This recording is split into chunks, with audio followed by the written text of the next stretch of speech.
Namaskar. Hello and welcome to P Guru's channel. I'm your host Sri Iyer.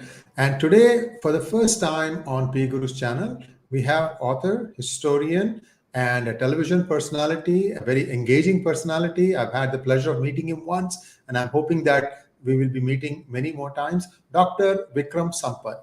Dr. Vikram Sampath, Namaskar and welcome to P Guru's channel. Namaskar, Shri Ayarji, and thank you for inviting me. You have quite created quite a sensation, Vikram, because the Savarkar book. Whoever has read that book has not stopped singing praises about it, and I'm feeling a little ashamed here that I haven't got my hands on the book yet. I will. I have my own editing, challenges right now, which is why I'm not able to look at anything else. But be that as it may, Vikram, how long did it take for you to write the Savarkar volumes one and two? Do you have more in the pipeline, or with two you are kind of this is what you're going. This is where you're going to stop. We can just talk a little bit about it, why you felt the need for writing this book, and then we can take it from there. Go ahead. Sure.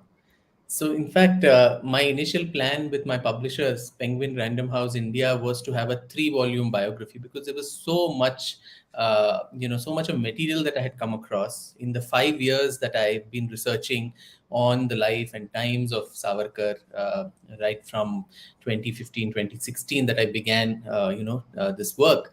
But then my publisher said, this is not one of Ashwin Sanghi or Amish Tripathi's trilogy, thrillers, histories, not going to be read so much. So you better constrict it to 2 volumes.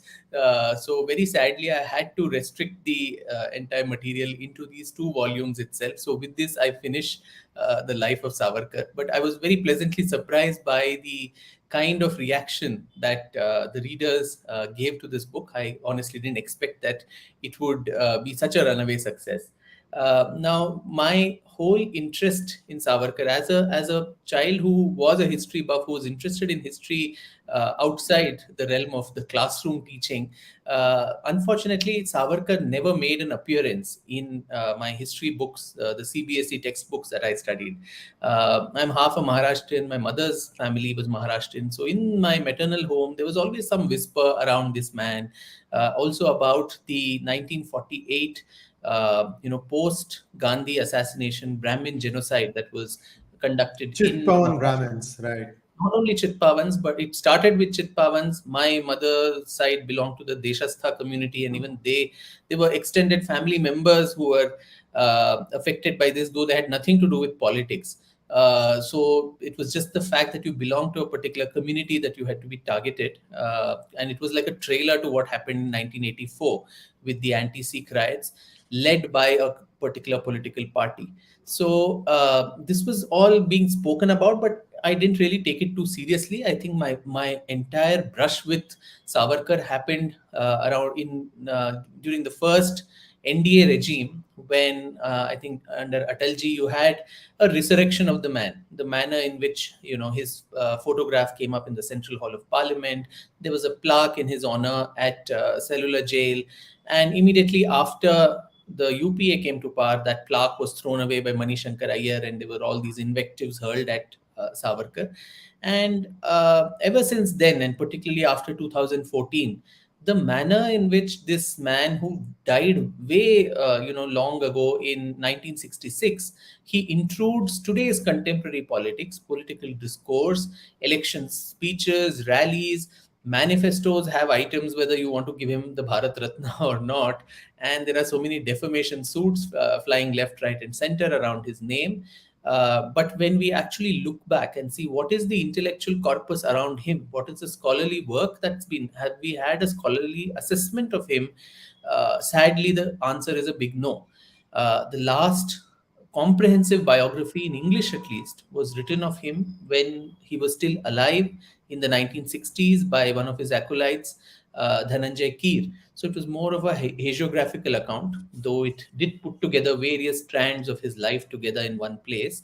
But after that, despite the relevance of the man, despite the fact that he was the father of Hindutva as we know it today, and which is in its political ascendant in all parts of the country, despite that relevance, the amazing lack of academic curiosity or intervention into understanding his life, his writings, and which were largely in Marathi, which I think a lot of mainstream historians conveniently ignored, either out of ignorance of their knowledge of the language, or wantonly trying to cherry pick his writings.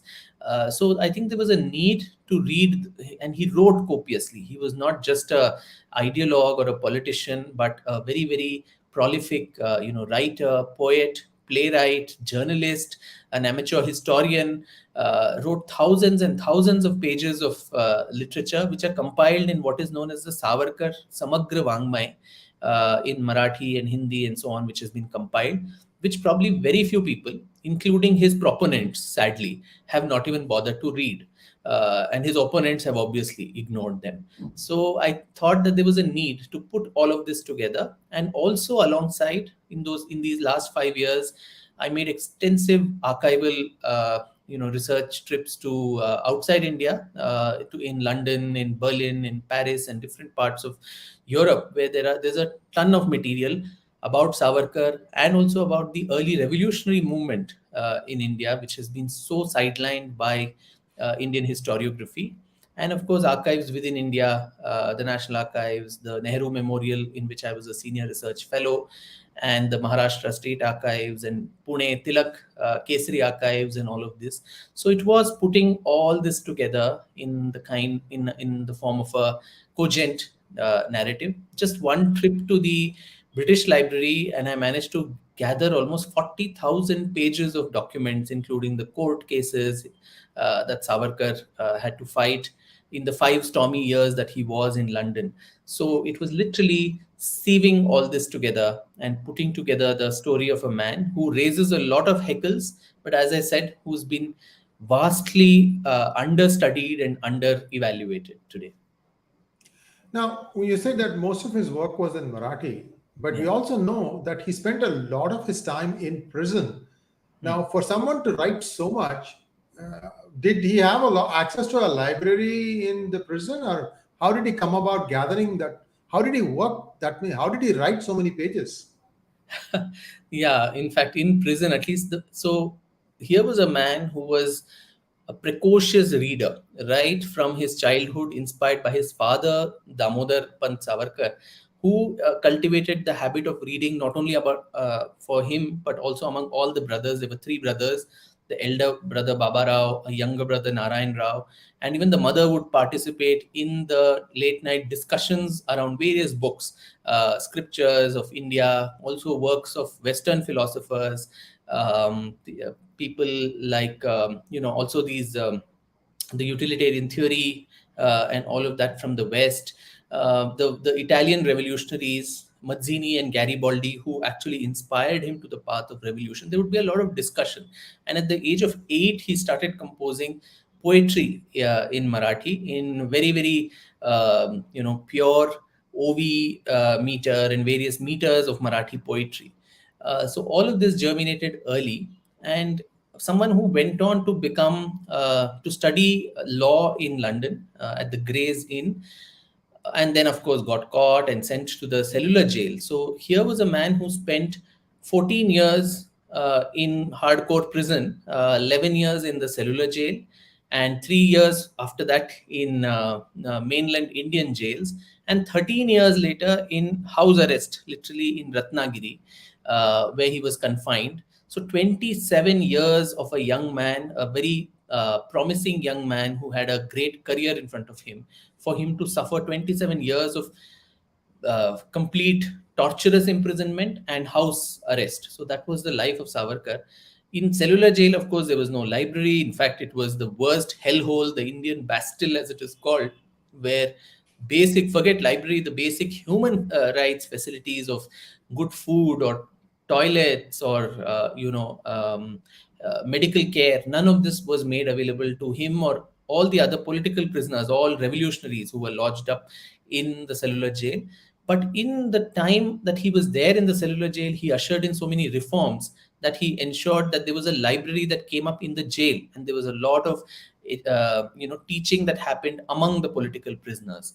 But in the early years, when there was this very barbaric jailer called Barry, who would deny them all these basic human rights. They had to defecate in their own cells. They were not given pen and paper to write. And so Savarkar also, I mean, he was a great poet, as I said. And on the walls of his cell, from his with his fingernail, I think like Bhadrachal Ramdas did, with the fingernails or with charcoal, he used to inscribe poetry, not one or two, but 6,000 lines of poetry. Kamala and Saptarshi, these were those Mahakavyas that he wrote in Marathi. And to actually spite him, the jailer would come and whitewash the walls. And little did he know that this man had such an elephantine memory that he committed all of that to memory and came out, and these poems are still published and available with us. So in the jail, this was the issue, and in fact it was within the confines of the jail that he wrote his seminal treatise in 1923, Essentials of Hindutva and Who is a Hindu, which formed the doctrine of what today we know as Hindutva, and which is something that is discussed so often. And in the 13 years in Ratnagiri that I mentioned in house arrest, poetry, I think, vanished by then. There was a lot of social reforms work that he was doing there. So he took to a lot of plays that he wrote on social issues, on matters of caste eradication, on matters of Hindu-Muslim, issues, and also wrote several articles for the newspaper that he was bringing out called Shraddhanand, which was actually in memory of Swami Shraddhanand of the Arya Samaj, who was murdered by Abdul Rashid. So in his memory, he started this newspaper in 1926. And so in that, he wrote precociously all the time, keeping a track of what Mahatma Gandhi was saying. Every article, every speech of Gandhi would be critiqued and criticized and countered, in the Shraddhanand. And mind you, he did all this in the midst of extreme surveillance. The British never trusted him, I think, throughout their stay in India. And so though he was in house arrest there, every article, every play that he wrote went through rigorous scrutiny and surveillance by the British to see what was being written. And even a little bit of something that was construed as anti-national would be brought up, and he would be hauled up by the authorities.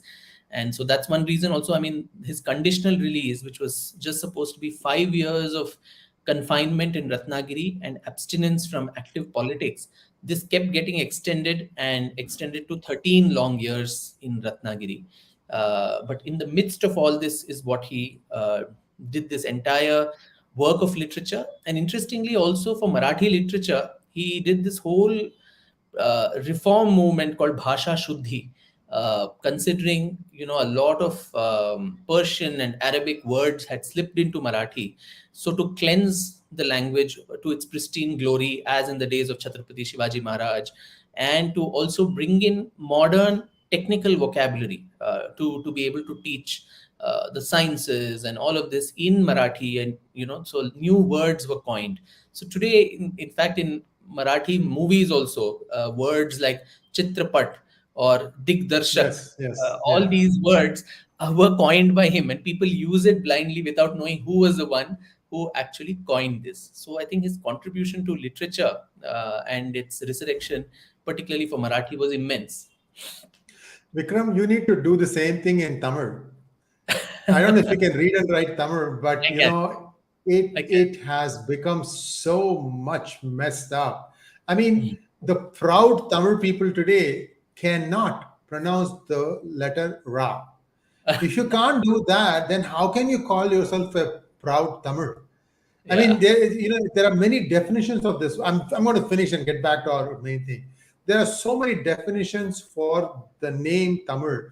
Now, one of them is called Tamil Amirdu Kondadu. That means Amirdu is what do you call Amrit? See, the language that has Amrit in it, and 90 out of 10 cannot say what I just said. And I did not formally learn Tamil. I just Uh, learned it by reading, periodicals and so on. But uh, I'm hoping that somebody is going to step up. In fact, Tamil has letters for all the, like for example, the equivalents of Devanagari. Ta, tha, da, dha, na. They have those letters. They've just been abandoned. Somebody needs to recreate. I mean, they are there. You just have to go back and touch it, and then more importantly, start writing it. I've written to Google. I haven't heard back from them, because if Google supports it, then you can go and click on that, and that will be a new variation of Tamil. Then you can write exactly what you mean. Wow. Right now it's very contextual. What when they say the, it could be the, it could be anything. So Correct. it changes with context. So Correct. anyway, that's my 2 cents about Tamil. Let's get back to Savarkar. So you've done 2 books, and do you think you're done, satisfied with what you've covered about Savarkar? Well, they say this about a film, but I think it's as true about a book and an author too, that a book is never completed, it is just abandoned because you just cannot, you do not know how long you can carry on. There is new evidence, new research which keeps on knocking your doors.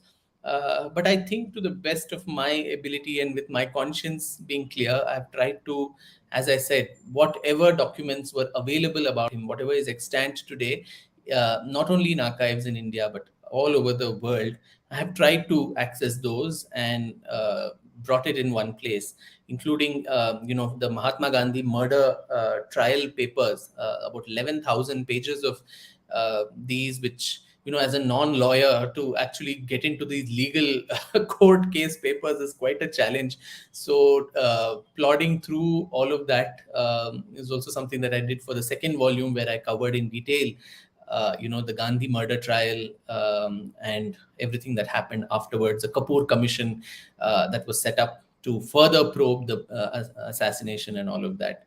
So I feel, yeah, with hand held on heart, I've done my best to bring the man into modern contemporary discourse again. And I hope, because as I said, it's just abandoned by me, but I hope some other researchers pick up specific threads and trends within these 2 volumes and bring out more and more books. I think that's what any work of scholarship should spawn. It should spawn more and newer scholarship arising out of it, and that's what I hope happens. And that's when I'll feel my work has been, completely well done. Wonderful. And you've set the bar really high for the people to follow, which is always good, because that makes it that much more challenging for everybody else. And they need to try and measure up to the high standards you've set for writing something as weighty as Savarkar. And I'm going to say that, Vikram, from all of us Sanatanis, thank you, because somebody who has written so much in Marathi, and so little is understood about him. All they keep thinking about is he was an accomplice, that he was somehow connected with the murder of assassination of Mahatma Gandhi. And that's, it's like people want to somehow put that filter all the time. Although, they don't understand from 1947, like I think September, October time frame, up until 1948 January, those 4 months were very turbulent months Yeah. when Nehru did not want to give money to Pakistan, and and Gandhi said he's going to go on a hunger strike. And Yeah. he said, "Look, this guy is eating my lunch, and you want me to?" So there were some disagreements there too. Yeah. So I mean, you have to look at the context as to why this happened. And I'll leave it at here. I mean, many of you viewers may or may not know about this. There were very interesting times at that point, and I leave it to you guys to read up on that. So let's move on to the second thing, which is depiction of the Itihasa as it happened. Now, in my own small way, I compiled a series of about 14 articles, which is called The Real History of India. And I started after the Raja Dahir fell, who still fought them as the Muslims invaders kept coming in. So Yeah. I think you have something cooking in your kitchen on this one. I actually have. In fact, my next book, which should be out by, we're hoping, by the 75th year of independence, in August 2022. It's on the unsung heroes, and more importantly, also a lot of heroines of Indian history, scattered across various parts of India and also various time frames. And I think what I've tried to address, I've taken about 15 such names. It was very difficult to choose 15 out of almost 1500 years of history. In fact, beginning from the time you mentioned, the invasion of Sindh, till the 1857 War of Independence. That was a time span I was looking at. So to choose 15 people was a huge challenge.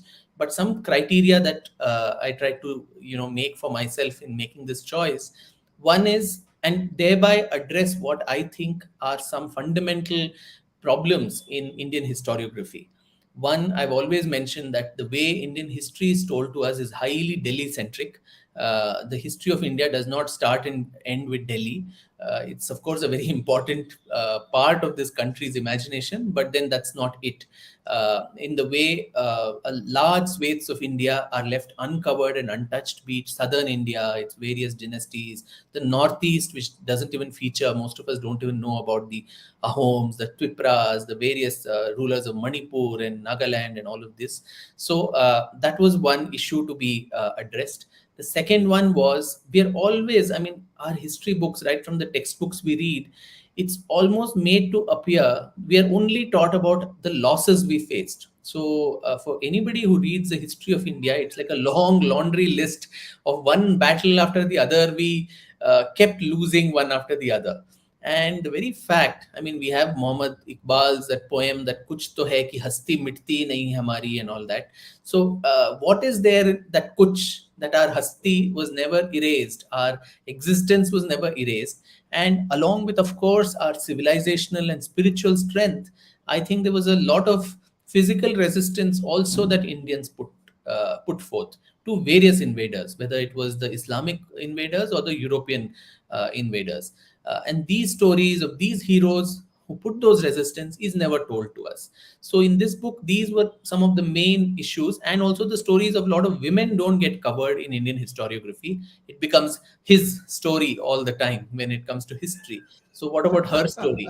So her story also needs to come forth. So in this, among these 15, so it starts, of course, with Lalita Aditya of Kashmir, who drove away the Arabs, Calcutta. yeah, Yeah. of the Karkota dynasty of Kashmir, who ensured that the Arabs could not control any part of India beyond the conquest of Sindh. There was Rani Naiki Devi in Gujarat, the Chalukya dynasty there, who defeated Muhammad Ghori, so much so that Ghori never turned back to Gujarat after that. Then, of course, there was down south the Cholas, the Rajendra and Rajaraja Chola, whose reign So extended all. you're mentioning both of them. You're mentioning both of them. Yes, yes. Wonderful, wonderful, wonderful. Sorry to cut, because I was going to, you kind of asked my next question that I was going to ask you, but please continue. I'll ask a little later. Okay, okay. So, and then of course, in the north, you had Rana Kumbha, again, an unvanquished king from Mewar, the royal family of Mewar, which also gave us Rana Pratap and so many others, who built the second longest wall after the Great Wall of China in the world. We don't even know at Kumbhalgarh Fort that is there. Very few of us probably go and see that. We would have gone and seen the Great Wall of China, but not the second longest and largest fort wall, which was built by Rana Kumbha. Down south, you had from the state I live in now, Karnataka, Rani Abbakka of Ullal, who defeated the Portuguese. And in neighboring Kerala, you had Marthanda Varma, who defeated the Dutch East India Company. Then Velu Nachiyar, who led a great revolt against the East India Company. Kanhoji Angre, one of the first, again, unvanquished Grand Admiral or Surkhel of the Maratha Navy. Then you had Lachit Borphukan from Assam, who ensured that Aurangzeb and his armies never managed to conquer Kamrup and Guwahati.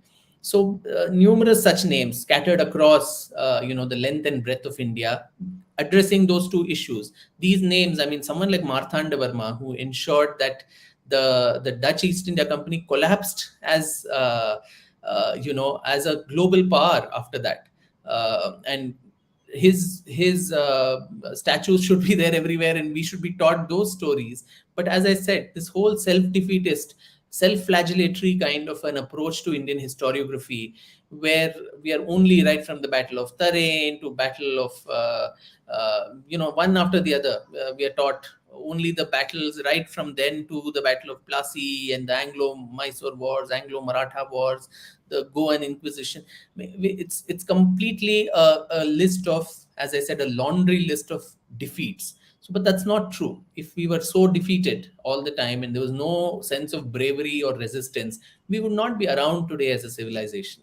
So I think this corrective was important. So in a very small way, again, I hope a lot of people will have a lot of problems, I'm sure, when this book comes out, saying why is that one not there, why is this one not there. So any scholarship or any book, as I said, should spawn more books. So those who have a problem with why X or Y or Z was not included in the book should, I think, come out with more and more books, so that we have a compilation of many such heroes, and which is inclusive, and reclaiming the story of history of India from Delhi, and make it a pan-Indian narrative of a lot of unknown, unsung warriors of this country.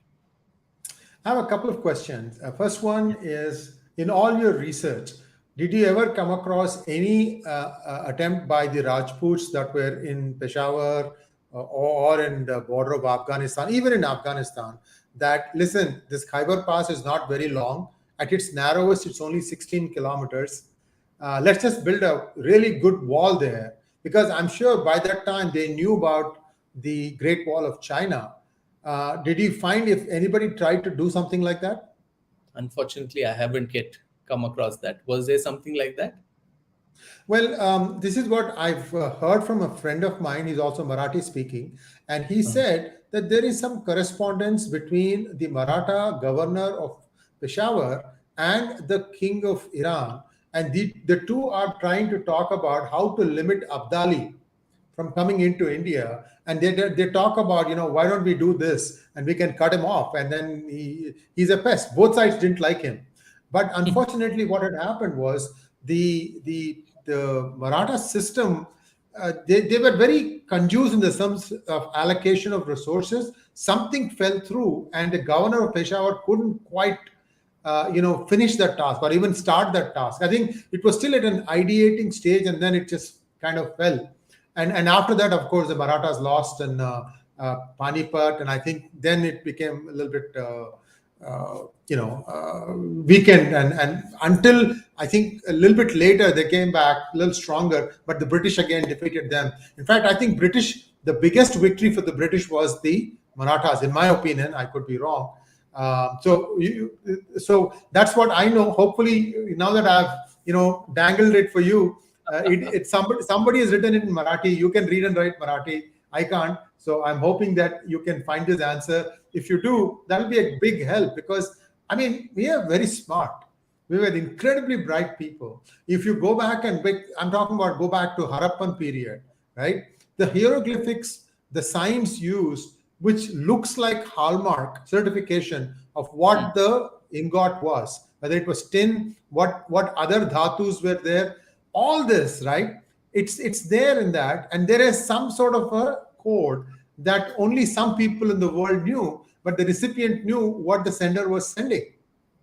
So there is a lot of stuff there that is still, mysterious. Anyway, I'm sorry, I'm rambling here. The next question I have for you is, just like Rahul Dravid sets it up for Tendulkar and Lakshman and Ganguly to score runs, Rajaraja Chola set it up for Rajendra to, conquer all the way up to Ganges. And his deity, interestingly, was in Ugra Narsimha. And this temple is still there even today. It is in Virupuram. It's a small town on the way from Chennai to down south. And in that Ugra Narsimha temple, what he made the conquered kings to do, they all had to come and take Ganges water and do Abhisheka on that Ugra Narsimha. He's done some really good things. He never killed all his, opponents. He let them go back and be satraps. But there was a certain amount of spirituality involved. I'm hoping that you are going to cover that, and also his naval campaigns, such as Srivijaya Empire and so on and so forth. So you've really got my taste buds going here. Whatever else you want to add to that, please feel free. No, I think, and also the very fact that the civilizational outreach of India, particularly as you mentioned, the Southeast Asia post the the long term, the Chola maritime trade, and of course the conquest of Srivijaya. He could have actually colonized Srivijaya, but that was not something that was done. Even Sri Lanka, which he captured, Maldives, the entire Indian Ocean region, which was under the control, and the north with, as you said, the Ganga, up to the Bengal, the Pala dynasty, all of them being subjugated by him, by Rajendra and his father. So it was never the intention to colonize these areas, but to create a cultural and civilizational outreach. So the very fact that large parts of Southeastern Asia today still have that Indian and the Hindu imprint, that Indonesia may be a Muslim country, but still somewhere we have the Garuda Airlines. We have in Bali, the main, the national theater is the Ram Leela, and the imagery of Lord Rama is something that is still venerated, despite the fact that it's a Muslim dominated country. So I think these kind of civilizational outreach that a lot of the Indian and the native kings of this part of the world did, it was markedly different from what was done to us by the colonialists, whether it was the Islamic invaders or the European ones. And that difference is very stark for anybody to see and observe. Wonderful. And when you said the book is going to be on bookshelves very soon, right? August 2022 is what I think we're planning to. It's already in Wow, the last wow, stages, wow, wow. and I think That, uh, one important idea, I think, we often say that we Indians lacked the idea of writing history, which is very, very wrong. That the right from Al-Biruni to all the Europeans who came and studied our historiographies always thought that we did not have the whole notion, the Indian mind did not have the notion of writing history. Of course, maybe it was not the way history was written, maybe by the Greeks or the Romans, even though they also depended a lot on poetics and aesthetics to convey stories. But I think the larger vision of history, or itihasa as it was called in India, it summed up in that beautiful couplet which says, Dharmartha Kama Mokshanam Upadesha Samanvitam Kathayuktam Puravrittam Itihasata Chakshmate, where it says Kathayuktam, in the form of stories, and the Puravrittam, or the narrative of the past, told to us in story form, what today we call as narrative non-fiction, and which is more popular, and which in fact even I follow the same narrative non-fiction, where it is not just a documentation of facts and events, but it's in a story form. But most importantly, the didactics of historiography, which was so important, upadesha samanvitam, there had to be some upadesha that had to be given. And what was this upadesha in the four purusharthas, dharma, artha, kama, moksha? For that, the tool or the vehicle to do all of this, tell the story of the past in a nice narrative fashion, not just for the sake of telling it, but with a moral to it, with some social relevance to that. That discipline, itihasa chakshmate, that is what is called as itihasa. And so our Puranas, Ramayana and Mahabharata, so they come with a lot of stories now, but within that there is also the Mahakavyas, the format in which it is told, the very idea of what time is time linear or is time cyclical, uh, what is the human time versus cosmic time, our kalpas and yugas and all of that in comparison to just the human time. So I think our ancients had a concept of an alternative historiography. And when we are talking of reclaiming that lost Itihasa of Bharata, I think it is very important to not follow the colonial past, the James Mill variety, where he rubbished away everything of India, saying, it is just such a perverse kind of a civilization which has no sense of history writing, but to look at these in a modern perspective and not be stuck so much to the positivist school, which looks at empiricism, which looks at everything through scientific kind of representation of history, which is not all the time possible, particularly in a very compromised and highly intervention oriented discipline like history. So I think, just as for every discipline, whether it's philosophy, whether it is alchemy, whether it is mathematics, whether it is medicine, surgery, India had a very distinctive and unique approach as to how it looked at life, at how it looked at knowledge and its production. And likewise was the case with history. So I think today, if we're talking of a Indic Renaissance, there is a need, I think, to revisit these aspects of the way our ancients, our people, looked at history writing. We were not an ahistorical people. The modes and the methods may have been different. We may not have kept it in the linear chronological way, though we did in the Puranas and so on. There is Vamshavali is very much a part of the Puranas, most of them. Geography, and we are all the time told that we were not even a nation. It was only thanks to the British who gave us this idea that we were a country, codified us. So, but then this common idea of a nation and a nation state, which we need to distinguish, not one just codified by law, dry laws demarcated by boundaries, but also civilizational and a common emotional unity. That aspect of our past also, I think, needs to be addressed. And uh, revisiting these aspects, looking at them through a modern eye, I think it needs to and should become a national project, which sadly doesn't happen. If it doesn't happen within the precincts of the governments of the day, it should be left to individuals, to corporates, to others to actually encourage history writing as a very, very important mode for nation building, to for us to understand ourselves as to where we came from and what our vision, what our self image is of ourselves as a civilization, and what direction we have for the future for ourselves.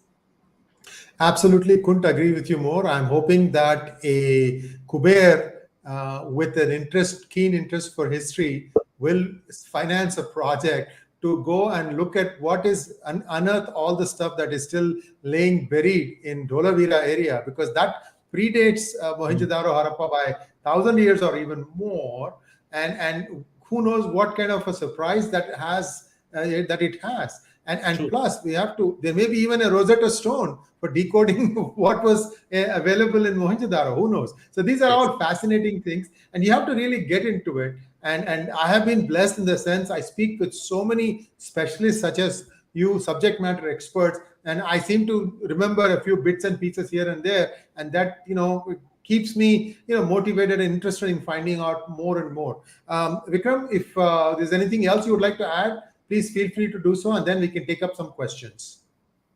So, I mean, I would emphasize on this. We time and again, I mean, we keep berating, and probably rightly so, the governments, including the present one, for not doing enough, particularly on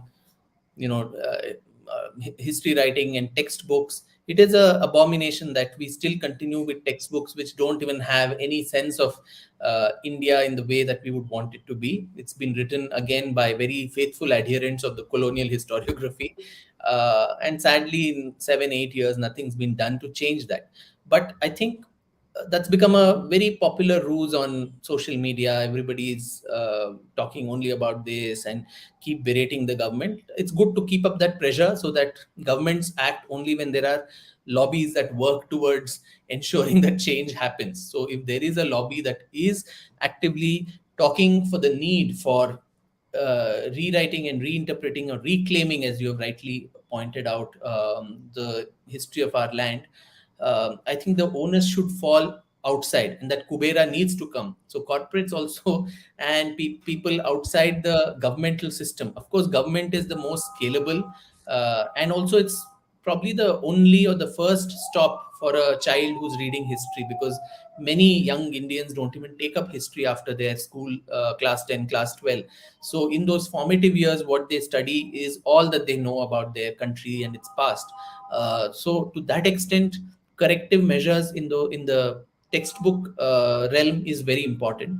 But going beyond that and to produce more scholarship, I think it's very important that more and more people who are in the discipline, who are interested, need to come forward, and they need to be supported. There needs to be liberal, this thing with the purse, and to ensure that fellowships are given. As I said, it should become a national project to unearth and to, right from, as you said, Dholavira, you had the Rakhi Gadi excavations, which showed up a totally different idea and an understanding to what was construed as the Aryan invasion and all of that. So right from there to the freedom struggle and how we look at various strands of it, the entire span of it, thousands and thousands, and thousand is probably a wrong number, but millions of manuscripts and inscriptions which are still waiting to be deciphered, translated. Just imagine the number of people who would need to be involved in this national project to reconstruct the history of India. So I do hope really that instead of all the time pinning our expectations on governments which have other priorities, and rightfully so, civil society, a lot of us who are well-meaning citizens, people outside India who are probably listening to this, who have the resources to support such scholarship, I think that needs to take a more concerted kind of a path to ensure that our next generation has a better understanding of this country, has a better self-worth of us as Indians, and of our civilization. Questions, if you will, sir. We will try to keep it on the topic. Let's take a few questions, please. Mr. Lee wants to know, did Savarkar ever accuse Gandhi of being a British agent sabotaging India's freedom movement? He probably didn't call him directly so, but number of times he did mention the fact that, Gandhiji, in his earlier avatar when he was in South Africa, and later on, even in his early years of coming back to India, he ensured that he recruited people, including villagers and so on from Gujarat, for the First World War to fight there.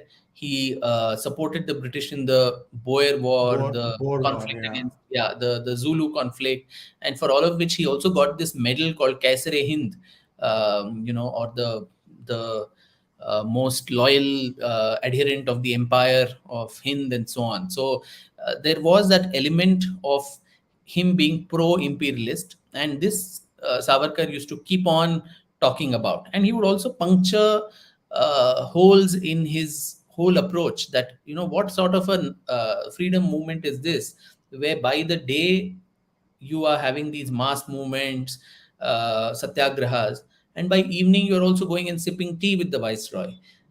So on the one hand, you had the common masses who were bearing the brunt of a lot of the mass movements, but backroom dealing was also happening, and we saw this even during the Gandhi Irwin Pact, where someone even like Jawaharlal Nehru had said that he was quite aghast that this was what, after so many thousands and thousands of people paid, their sacrifices for their lives, their properties, and well-being in the civil disobedience movement, is this what it had to end with, in a very disgraceful kind of a Gandhi Irwin Pact that was signed.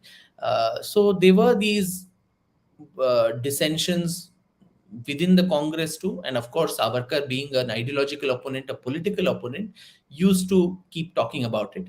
Interestingly, even someone like Rash Bihari Bose, who was the founder of the Indian National Army, the Azad Hind Fauj, in his letters to Savarkar, which he wrote several letters right from 1937, in several of them he says that he addresses Savarkar and says, "You are the one who understands how to make India independent, and that is through the insurrection in the army, through a violent upsurge, and not the non-violent struggle." But he wondered in his letters, will that faithful adherent of the British Mahatma Gandhi ever allow this to happen? So there were a lot of these, aspersions and suspicions that were there, considering the numerous flip-flops that I think Gandhiji did. Every time a movement would peak to its momentum, it used to be somehow pulled back. We saw that with the non-cooperation movement, with just one Chauri Chora incident, which was not worth its mention. You had to pull back the whole movement while it was gaining strength. Likewise, a civil disobedience movement. So every time this used to keep happening, the whole call for Purna Swaraj, and then sabotaging it himself with then pressing for in the Gandhi Arvind Pact for dominion status. So there was no consistency in approach or objective as to what you wanted to achieve, what you wanted to ask your opponent, the British, for. And when you don't have a clarity in your thoughts or objectives, the opponent is not going to take you seriously. So I think these criticisms were often hurled at him in his speeches as the president of the Hindu Mahasabha, and also in his various writings in the Shraddhanand, as I earlier mentioned. Viewers, this is just unsolicited advice from me. If you want to really know what happened during the life and times of Gandhi, I would suggest three movies. One is, of course, Richard Attenborough's Gandhi, which is a sugar-coated version. Then you should watch Sardar, that was produced by H.M. Patel, in which Paresh Rawal acts as Sardar Patel, and also Jinnah. Do watch that one. And I think all three are available on YouTube. If you do a little bit of digging, you'll be able to watch it, because that gives you all three of them together, because you should watch them, sort of like back to back, so that you can get an idea of what really went down history at that point of time. Next question, please. Vikram, I'm curious to know, is Rani Abbaka, the warrior queen of Mangalore who fought the Portuguese, is included in your history? Yes, it is. Yes, I did mention her name. So Yes, Abbaka I think he probably missed that part. Yeah. Right. All right. Any other questions? Sachin Sharma, Vikram, are you going to touch only on the history or also on the architectures and several other things linked with the history? Briefly, Sachin, because I think that becomes a completely different ball game.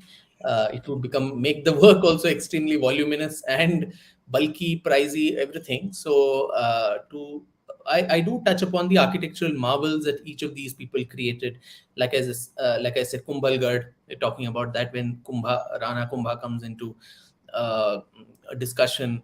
Lalitaditya's various, constructions, including the Martand temple in Parihasapura that he established a separate city in Kashmir.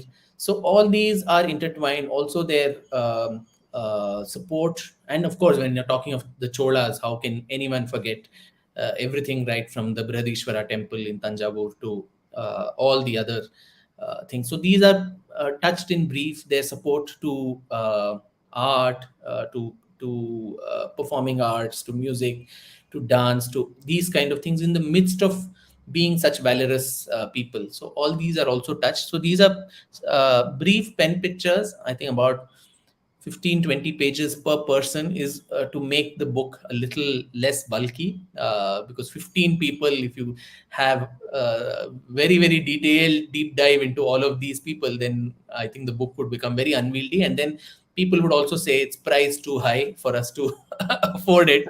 So that's also a reason why I think there was a need to limit it to this extent. Yeah. Wonderful. Next question, please.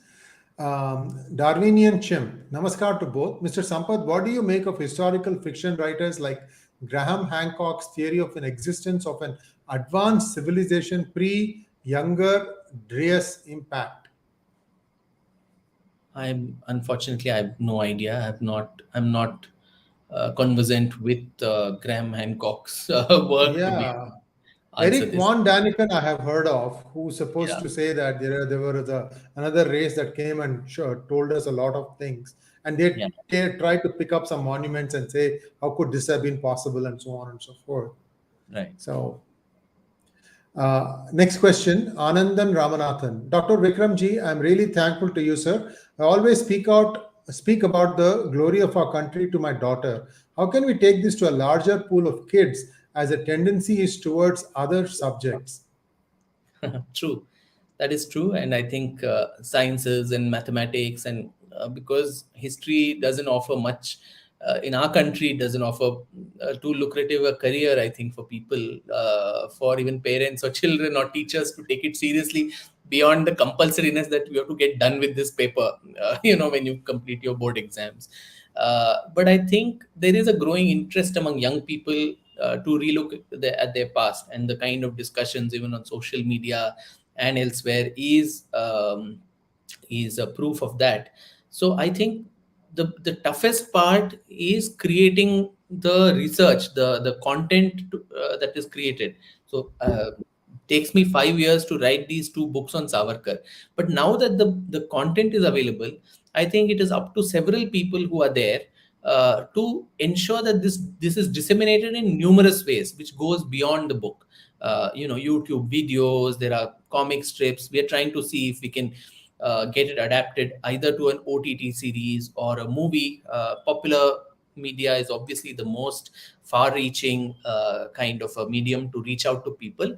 So things like this, which can ensure that, where I mean, I unfortunately do not have the expertise in multimedia and to do things like YouTube videos and stuff like that. So if there are people who after reading the books can come out and have this small clips or videos which the millennials could actually relate to much more than a 700-page book. I think the idea is that the message should reach out. So if there are more and more people who are listening to this too, who would want to use material and use it to disseminate the information, I think that is very important. It'll be a little difficult to expect the historian to sit and do that also, because there are specific capabilities and expertise areas. That is certainly not one of mine. So I would look at more and more people to make use of this. The toughest part is done, which is the research and the documentation and putting all of this together in the form of a understandable narrative. How to exploit that in multiple forms and formats, I think it's left to individual imaginations and capabilities to do that. And viewers, that brings us to end to today's program. Most fascinating subject, and I'm really famished. I'm going to ask you 3 or 4 requests in the weeks and months to come. Whenever you find time, if you say, Sri, I feel good about talking about this topic, we'll take it, because that's one way to reach the children. Story, 15 minutes, we're going to tell you the story of XYZ. And let's hope that we're going to have fun. You tell me what we're going to talk about. I'll also come up with an intelligent list of questions, rather than just who is this, how many trees did he plant, how many roads did he, no, not that, something beyond that. So thank you very much, Dr. Vikram Sampath. And viewers, do like, share, and subscribe to our channel. And if you like Dr. Vikram Sampath's books, do put in a comment at it's available on Amazon, right? Your book? Yes. They are. So wherever you buy it from, just put your comments in there. It always helps the author, because we all are, right? We always believe in this thing, unfinished business. Our books are never done. So if there's anything that you planned that creates a spark, we will use it in our next book. Thank you so much, Dr. Vikram Sampath. Thank you, Shri Ayerji. Thank you. Namaskar.